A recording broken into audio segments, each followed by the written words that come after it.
Yesterday we discussed the classification of triangle based on sides. हमने देखे ये तीन type, equilateral triangle in which all three sides are equal, isosceles triangle two sides will be equal, scalene triangle all three sides will be unequal. Based on angles, acute angle triangle जिसमें तीनों angle 0 और 90 के बीच में मतलब acute रहेंगे. Right angle triangle में एक angle 90 और बाकी के दोनों acute रहेंगे. कौन बोलेगा ऐसा क्यों हो रहा है? एक 90 तो बाकी के दोनों एक्यूट क्यों? सर कहना है सम ऑफ सर कहना है ट्रायंगल इज 180. हाँ, सर कहना है ऐसे श्रेयस बीच में नहीं बोलने का.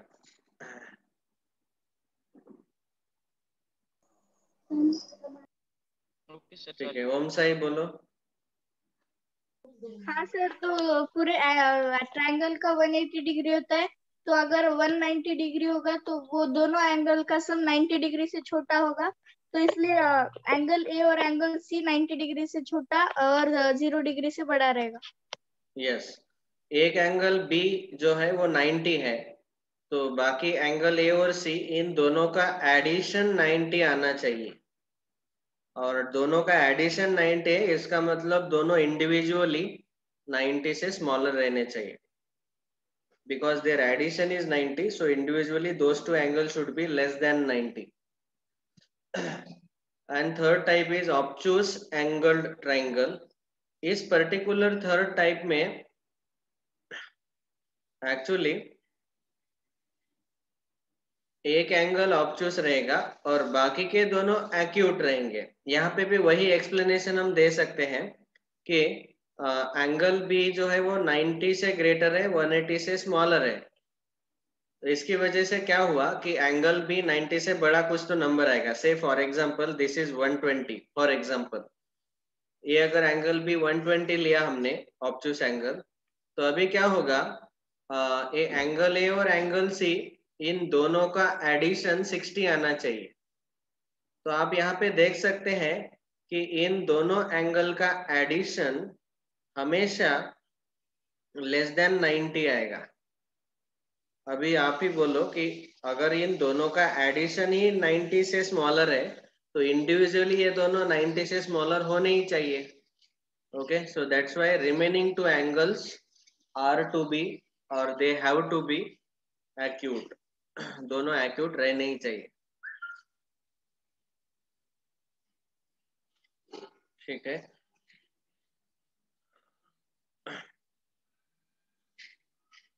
सर, और वो एंगल्स और साइड्स के दोनों भी मिक्स होके भी रहते हैं ना टाइप्स वो. हाँ, सर एंगल्स और साइड्स दोनों मिक्स टाइप्स रहते हैं ना. यस यस, मिक्स टाइप भी रहते हैं. तो मिक्स मिक्स करके भी हम टाइप्स बना सकते हैं ट्राइंगल के. वो जो टाइप्स है that we need not discuss right now, that is applicable in next standard. ठीक है, अभी उसने पॉइंट बता दिया तो बता देता हूँ. मिक्स टाइप्स,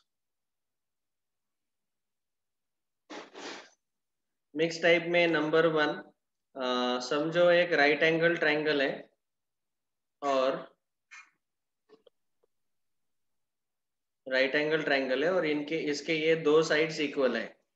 तो इस टाइप को हम बोलते हैं isosceles. Isosceles right triangle. Isosceles right triangle क्या हुआ, यहाँ पे दोनों मिक्स हो गया. ये राइट एंगल ट्राइंगल भी है और आइसोस्केलस भी है, तो उसको नाम देते वक्त हम बोलते हैं आइसोस्केलस राइट ट्राइंगल. तो ऐसे आप मिक्सचर कर सकते हैं. You can mix it. Okay, so like this we can discuss further many more. मैंने एक एग्जांपल दिया, बाकी की आप मिक्सचर करके देखो.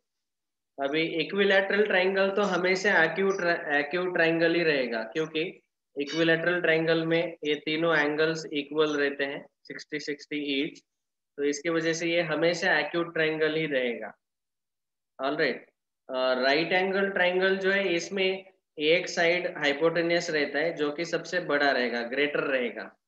तो ये मैक्सिमम आइसोस्केलस होगा, नहीं तो स्केलिन रह सकता है. तो फिर राइट एंगल ट्राइंगल के हम दो ही सब टाइप बना सकते हैं. एक आइसोस्केलस राइट ट्राइंगल और दूसरा समझो इसका ए साइड है 3 centimetre, this is 4 centimetre and this is 5 centimetre, so it will be scale in right triangle. तो मैंने अभी तक डिस्कशन क्या लिया, राइट एंगल ट्राइंगल जो है उसका इक्विलैटरल ट्राइंगल कभी भी नहीं बन सकता। उसका आइसोस्केलस हम बना सकते हैं, दोनों साइड इक्वल, और उसका स्केलिन ट्राइंगल हम बना सकते हैं। This is first two mix type. फिर तीसरा एक्यूट एंगल ट्राइंगल जो है, एक्यूट एंगल ट्राइंगल जिसमें तीनों एंगल एक्यूट रहेंगे, तो उसका इक्विलैटरल बना सकते हैं। We can make it as equilateral. So equilateral acute triangle, this is possible. Okay, तीनों एंगल एक्यूट रहेंगे 60 डिग्री ईच। फिर एक्यूट ट्राइंगल का हम आइसोस्केलस भी बना सकते हैं। ओके, आइसोस्केलस मतलब ये दोनों साइड इक्वल और उसके तीनों angle acute angles. So this can be called as isosceles acute triangle. और स्केलिन हम भी स्केलिन भी ले सकते हैं। समझ में आया sir. So this is scale-in, बताता हूँ। Scale-in acute triangle। पहले आप ध्यान दो एक्यूट वर्ड के ऊपर।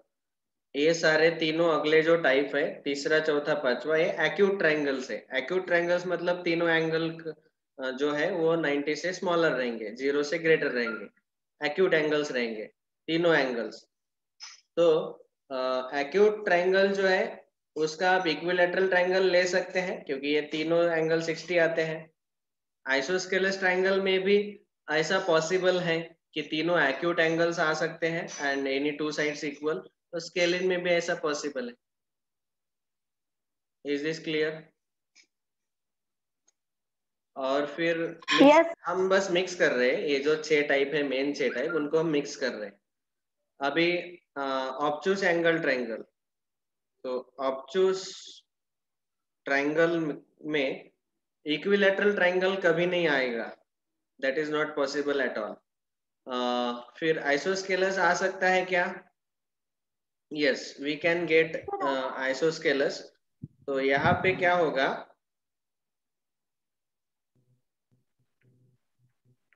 ये दो साइड्स इक्वल रहेंगे और ये दोनों एंगल्स भी इक्वल रहेंगे। Okay, say this two angles are 30 degree each, तो ये 120 रहेगा like this. So isosceles obtuse triangle is possible. And last, scalene is of course possible. Scalene obtuse. Scalene मतलब इसके तीनों साइड का लेंथ अलग अलग रहेगा और एक ऑब्चूस भी है, एक एंगल ऑब्चूस। बस इतना याद रखना है कि इक्विलैटरल ट्राइंगल जो है वो स्पेशल कैटेगरी में आता है, वो एक्यूट में ही आएगा, वो कभी भी राइट ट्राइंगल और ऑब्चूस ट्राइंगल में इन्वॉल्व नहीं हो पाता। तो बस इसकी वजह से अभी हमने जो मिक्सचर किया उस मिक्सचर में ये 7 टाइप से आएंगे। Is this clear? Yes sir. Yes sir. Okay, ये मिक्स टाइप। नेक्स्ट, इसके नोट्स लिखने हैं क्या आपको? हाँ sir. Yes okay, yes sir. हाँ सर, लिख रहे हैं।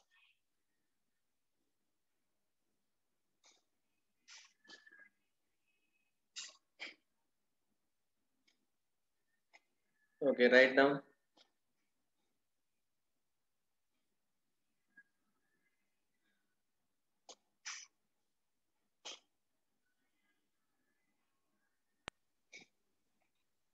सर, आपका वो कैमरा है ना, उसकी वजह से नहीं नहीं दिख रहा पूरा। मोबाइल को वर्टिकली देखो।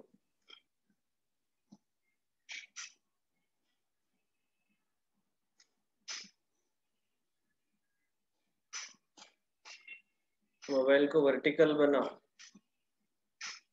और हाँ स्क्रीन सर अब दिख रहा है। स्क्रीन रोटेट ऑन करके रखो। सर मेरा आवाज फिर से आ रहा है मुझे। हमें तो एक ही बार सुनाई दे रहा है आपका आवाज।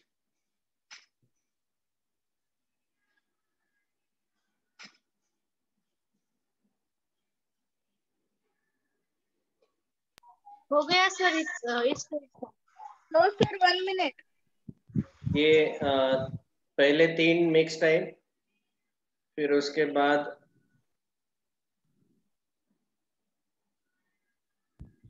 सर हाँ बोलो।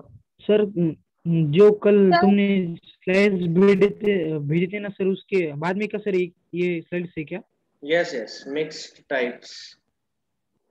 ओके सर उसके बाद में ही लिखता हूँ। हो गया सर। सर आइसोसेलियस ट्रायंगल में एक्यूट बन सकता है क्या? Yes sir possible. 1 मिनट मेरा रह गया है। आइसोस्केलस में एक्यूट ट्रायंगल पॉसिबल है। स्लाइड दिखाओ मेरा थोड़ा। Hello sir.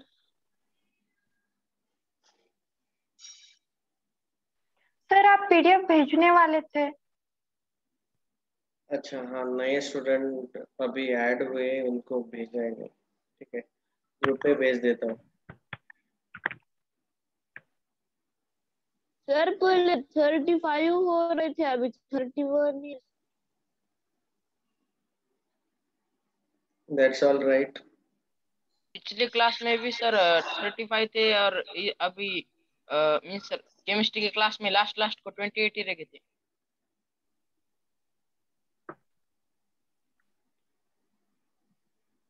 Maybe they are busy somewhere.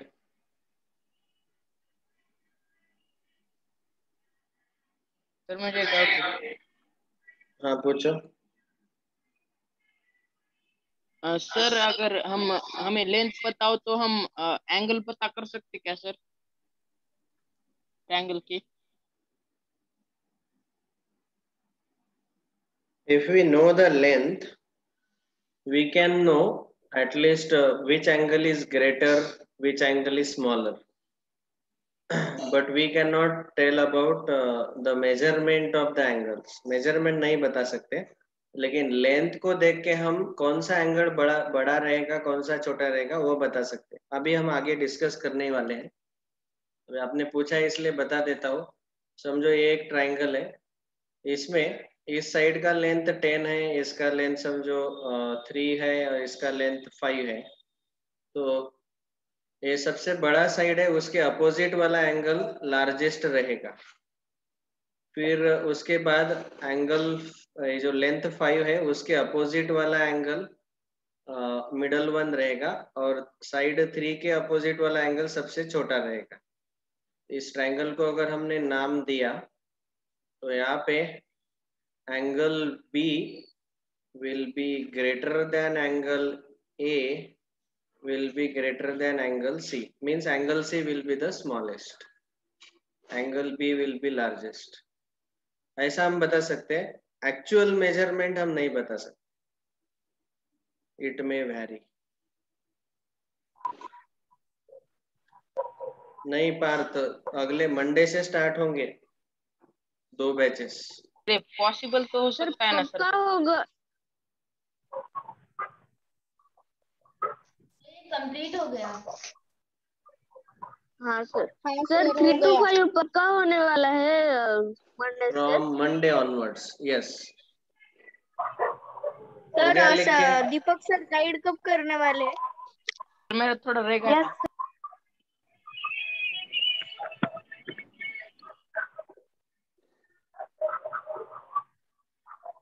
Okay. I hope everyone has completed writing. Sir Deepak sir तो कल ये लेने वाले हैं ना सर, मिलके वो क्लास लेने वाले हैं ना सुबह? That you can ask to sir only.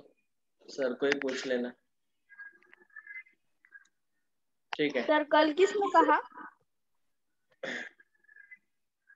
No, you can check with sir only. Sir के साथ ही चेक कर लो। Okay. Concurrent lines in a triangle, ये अभी सबसे इंपॉर्टेंट पार्ट जो मैं बता रहा था. Concurrent lines in a triangle. Say first is median.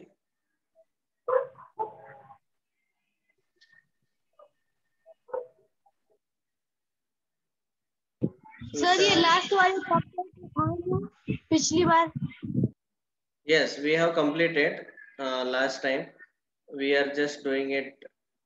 जो लास्ट ईयर फाउंडेशन को थे उनको कोई प्रॉब्लम नहीं है, ये चैप्टर ऑलरेडी हो चुका है उनका, ठीक है.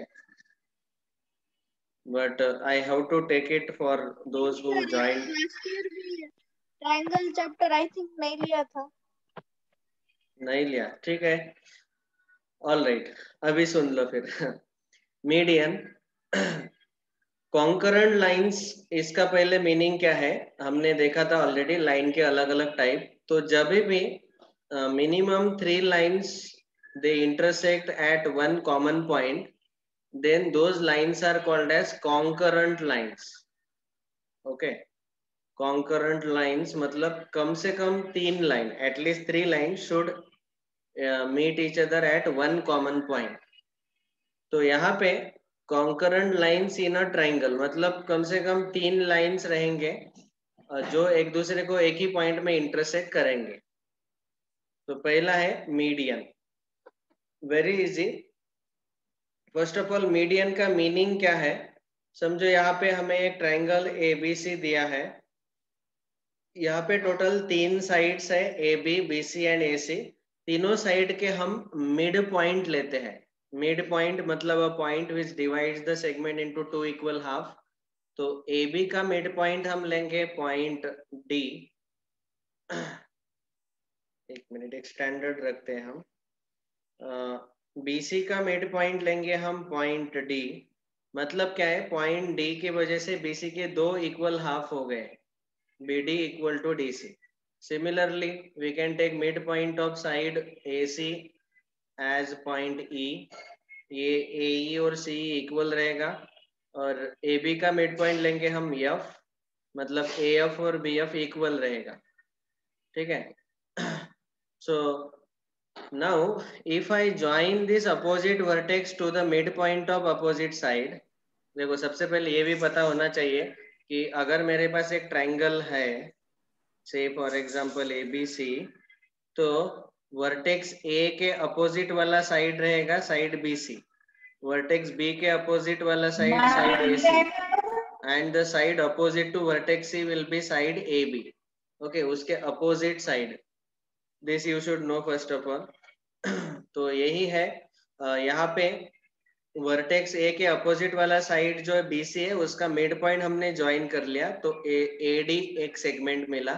वैसे ही हमें BE और CF ये 3 सेगमेंट मिलेंगे. And all these 3 segments are called as medians of triangle. Okay, इनको हम बोलते हैं मीडियन. तो कौन कौन से मीडियन है यहाँ पे, AD, BE and CF. And all 3 meet each other at a common point. और उस कॉमन पॉइंट को हम जनरली डिनोट करते हैं कैपिटल G से. और ये जो पॉइंट G है, point of intersection of medians, it is called as centroid. उसको स्टैंडर्ड नाम दिया गया centroid. Centroid means what, it is point of intersection of median of medians. Okay, and there are total 3 medians AD, BE, CF. किसी भी triangle में maximum 3 medians ही रहेंगे. All right. Of course इसका detail में कुछ प्रॉपर्टीज भी है, वो प्रॉपर्टीज हम बाद में डिस्कस करेंगे. This was the first concurrent lines. ये कॉन्करेंट लाइंस मतलब 3 लाइन एक दूसरे को एक ही पॉइंट में मिलते हैं, तो ये पहले थे मीडियंस. यहाँ पे आपको 2 चीजें याद रखने हैं, मीडियन एंड सेंट्रॉइड. इनका मीनिंग, अगर उसका डेफिनेशन आपको पूछा तो median is a line segment joining an vertex and midpoint of opposite side of triangle. Okay, joining an vertex and midpoint of opposite side. That is called as median. And centroid is Sir, point how of to intersection of medians. Yes. एक बार repeat कीजिए. How to draw it? This figure has to be drawn freehand sketch. You have to use freehand sketch. No need to use ruler. You can directly draw with pencil with free hand. और आप अंदाज से ले लो point A से join करना है D तक. D B C का मिड पॉइंट रहना चाहिए. अंदाज से डी पॉइंट मिडल में ले लो, बीसी के मिडल में, और उसको ज्वाइन करो. वैसे ही बी सी एफ. सर अभी निकले क्या? वेट तो पूरा आप स्लाइड. मीडियन का बता रहे थे ना, तो वो आप एक बार बताइए ना, उसकी डेफिनेशन हम लिख लेते हैं. मीडियन का definition, a line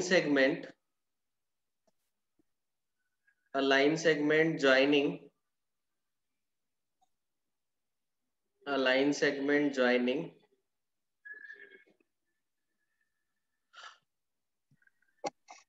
vertex and midpoint of opposite side. Vertex Sir, and midpoint a of line- opposite side. Sir line segment joining के आगे क्या है सर? अरे बाप रे, बहुत छोटे बच्चे हैं कह रहे आप. ठीक. सर मैंने लिख line segment joining vertex and midpoint and midpoint of of opposite opposing side of opposite side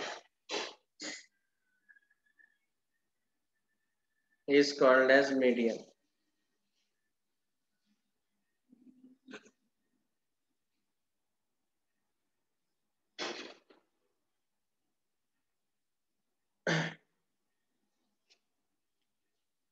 ठीक है, अभी ड्रॉ कर ही लो, डायग्राम भी ड्रॉ करो, ये सब लिख लो. हाँ सर.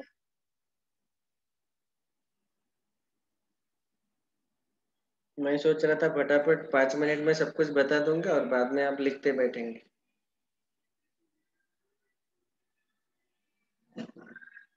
हाँ सर, वैसे करो. हाँ सर, वैसा भी चलेगा. वैसे करो सर. क्योंकि फास्ट हो जाता है, एक साथ डिस्कस करेंगे तो. ये हुआ मीडियन. फिर उसके बाद दूसरा है अल्टीट्यूड्स.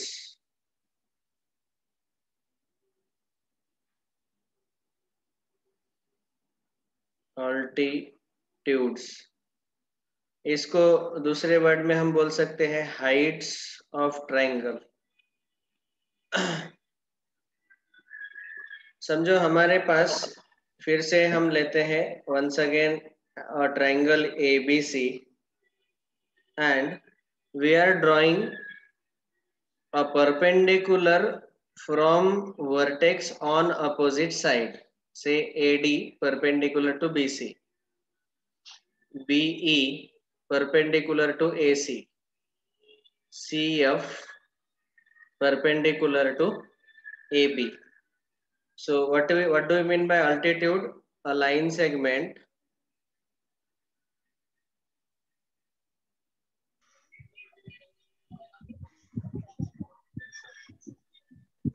sorry, एक मिनट.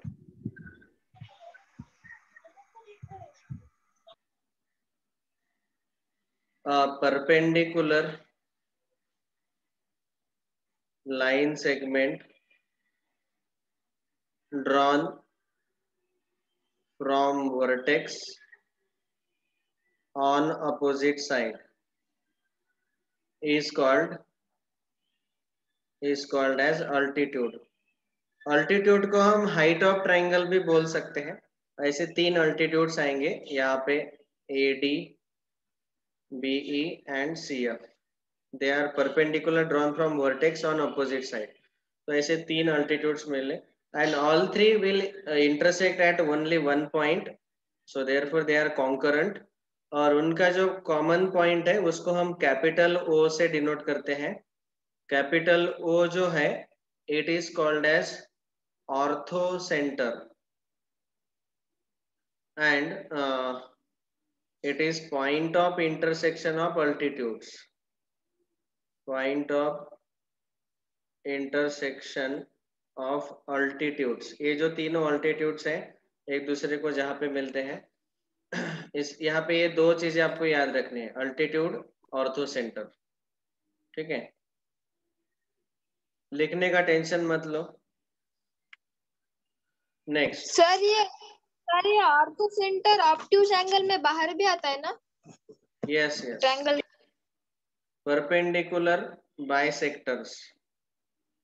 तो अभी हम क्या कर सकते हैं, ये तीसरे कॉन्करेंट लाइन समझो, हमें ट्रायंगल एबीसी दिया है और इस ट्रायंगल में तीनों साइड के हमें परपेंडिकुलर बाइसेक्टर्स ड्रॉ करने हैं।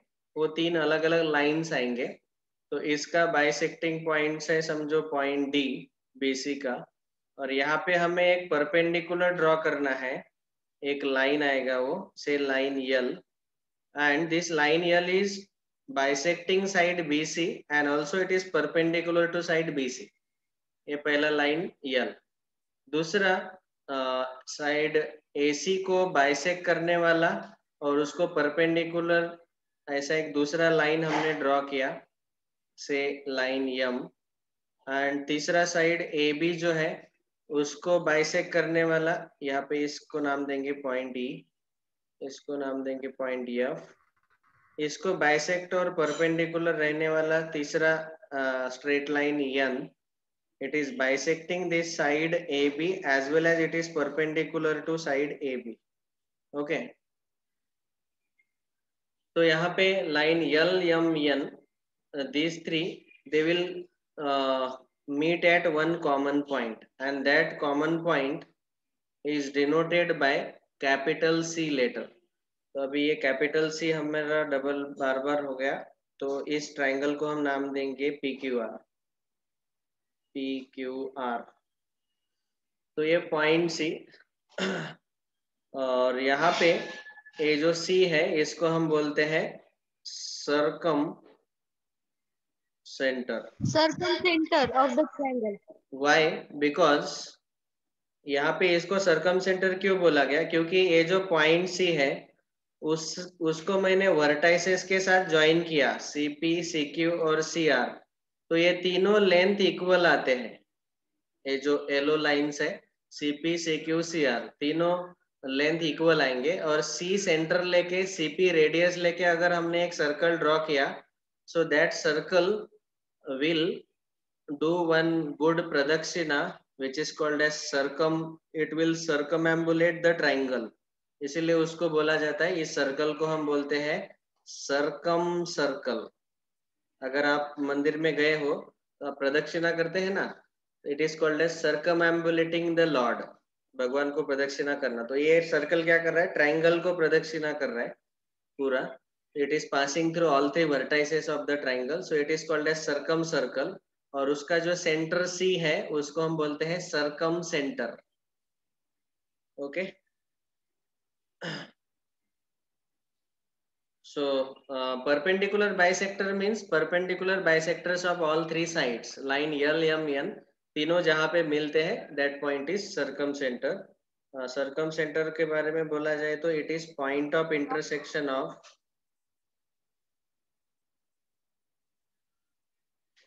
perpendicular bisectors, perpendicular bisectors। ठीक है, इसका डेफिनेशन लिखने का जरूरत ही नहीं। परपेंडिकुलर बाइसेक्टर मतलब जो साइड को बाइसेक्ट भी करता है और परपेंडिकुलर भी रहता है। यहाँ पे है वो L M N lines, L M N, they are the three perpendicular bisectors. Number 4 angle bisectors.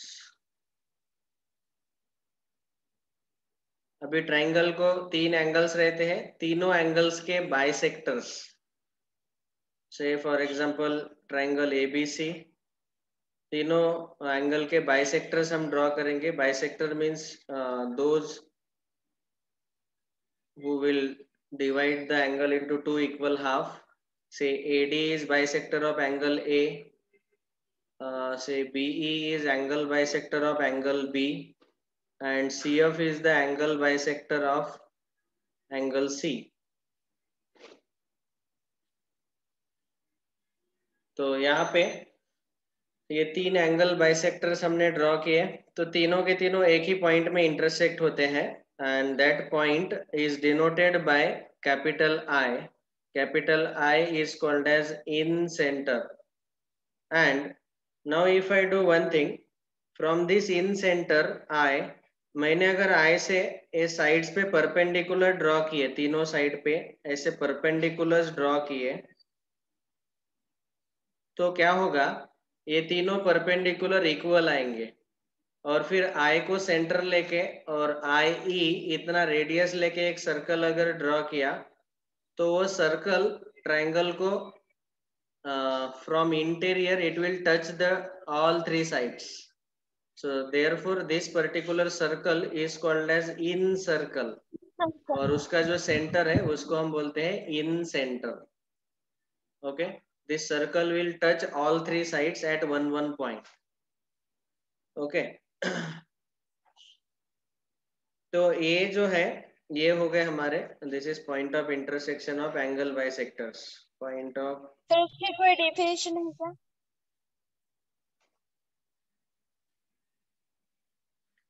और एंगल बाइसेक्टर्स मतलब क्या, जो ADBECF जो हमने ड्रॉ किए, तीनों एंगल को बाइसेक्ट करने वाले सेगमेंट्स ADBE एंड CF. उसका डेफिनेशन लिखने का जरूरत ही नहीं है, एंगल को बाइसेक्ट करने वाले तीनों सेगमेंट.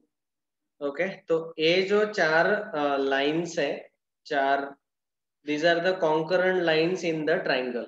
ओके, पहले थे मीडियंस, उनका पॉइंट ऑफ इंटरसेक्शन सेंट्रॉइड. दूसरा अल्टीट्यूड, उनका पॉइंट ऑफ इंटरसेक्शन ऑर्थोसेंटर. तीसरा परपेंडिकुलर बाइसेक्टर्स, उनके पॉइंट ऑफ इंटरसेक्शन को हम लिखते हैं कैपिटल C, सर्कमसेंटर. एंगल बाइसेक्टर का point of intersection capital I, in centre. चारों समझ में आ गए सबको? Yes sir. Yes sir. Okay, तो यही यहाँ पे डिस्कशन दिया हुआ है. Here concurrent lines in triangle, median, altitude, perpendicular bisector and angle bisectors. Okay. फिर उसके बाद सेंट्रॉइड, ऑर्थोसेंटर, सर्कमसेंटर, इन सेंटर, और एक है excentre, that we will discuss now. Of course excentre का डिस्कशन हमें नंबर 5 पे लेना है, लेकिन ये जो तीनों लाइंस है ये कॉन्करेंट नहीं रहते यहाँ पे. एक्स सेंटर, एक्स सेंटर का मतलब क्या है, देखो ये डायग्राम अच्छे से आपको देखना है. Say I will send the notes, don't worry. Say for example here is triangle ABC. अभी हम इसके सारे साइड्स को एक्सटेंड करेंगे. We will extend all the sides like this. तो आपको पता ही है कि इसकी वजह से टोटल 6 एक्सटीरियर एंगल बनते हैं. Now what we can do is, ये जो एंगल A है, इंटीरियर एंगल A, और ये दोनों एक्सटीरियर एंगल B और C, इन तीनों के एंगल बाइसेक्टर्स हम ड्रॉ करेंगे. एंगल A का बाइसेक्टर, एंगल B का बाइसेक्टर और एंगल C का bisector. Exterior B, exterior C और इंटीरियर A, एक इंटीरियर लेना है और दो एक्सटीरियर लेने, उनके बाइसेक्टर्स यहाँ पे ऐसे बाहर इंटरसेक्ट होते हैं एक दूसरे को, and this is called as E1. E1 means excentre. Excentre is what, it is point of intersection of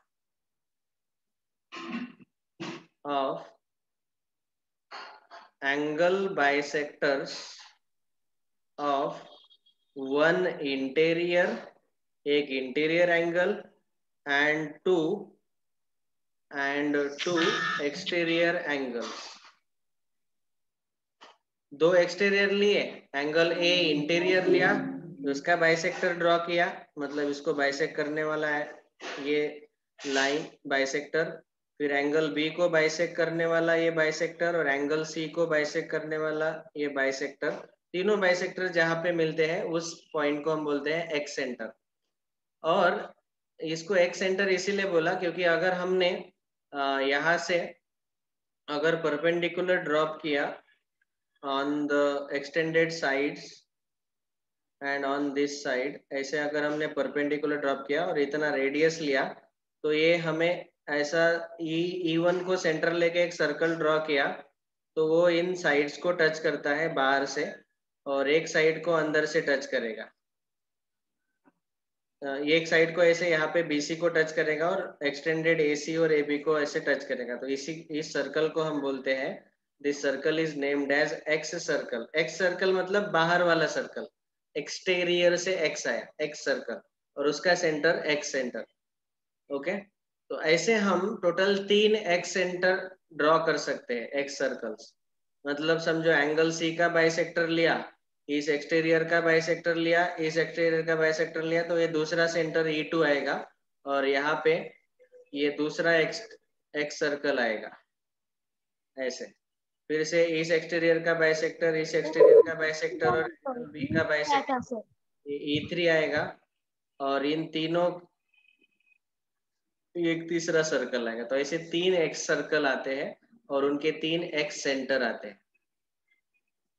is this clear? Yes, sir. Yes, sir. Yes, sir. We meeting